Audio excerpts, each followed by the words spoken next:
2026-এর মে ইনটেকে যারা মালয়েশিয়াতে আসছে তাদের মধ্যে খুব বড় একটি সমস্যা দেখা যাচ্ছে। সেটি হলো যেসব এজেন্সির মাধ্যমে 2026-এর মে ইনটেকে যেসব স্টুডেন্টগুলো এসেছে তাদের মধ্যে কিছু স্টুডেন্টকে দেখলাম, কিছু বলতে বললে ভুল হবে, প্রায় আমি 70-80% স্টুডেন্ট দেখলাম।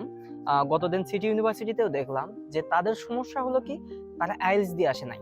কিন্তু এজেন্সিগুলো বলে নাই যে আইএলটিএস ছাড়া মালয়েশিয়াতে আসলে এখানে আইইপি অর্থাৎ ইংলিশের একটি কোর্স দিয়ে দেওয়া হয় যেটা বি2 লেভেল পর্যন্ত। আর এটার জন্য চার্জ করা হয় প্রায় 2 থেকে 3 হাজার রিঙ্গিত ইউনিভার্সিটি ভেদে। তো এখন স্টুডেন্টগুলো যারা মালয়েশিয়াতে আসছে তারা কিন্তু টোটাল 1 বছরের টিউশন ফি পে করে আসছে, কিন্তু পাসপোর্ট কালেকশন করতে যখন যাচ্ছে তখন দেখা যাচ্ছে যে তাদের নতুন যে আইপি কোর্সটা দেওয়া হয়েছে ইংলিশ কোর্স, এটার জন্য 2,000 বা 3,000 রিঙ্গিত পে না করা পর্যন্ত তাদেরকে পাসপোর্ট দেওয়া হচ্ছে না। এটা একটা বিশাল হ্যারাসমেন্ট।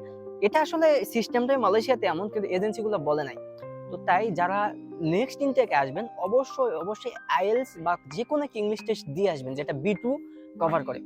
আপনি কেন দিয়ে আসবেন, এখানে যদি সাপোজ ধরেন আপনাকে বি2 দিয়ে দেওয়া হয় বা আইপি দিয়ে দেওয়া হয়, এখানে আপনার 2 থেকে 3 হাজার রিঙ্গিত খরচ হবে, এটা বাংলা টাকায় প্রায় 1 লক্ষ।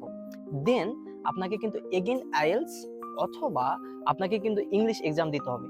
এটার জন্য কিন্তু আবার আপনাকে বাংলাদেশি টাকায় প্রায় 30 থেকে 40 হাজার টাকা খরচ করতে হবে। টোটাল আপনার কস্টে আসবে অ্যারাউন্ড 1.5 লক্ষ টাকা।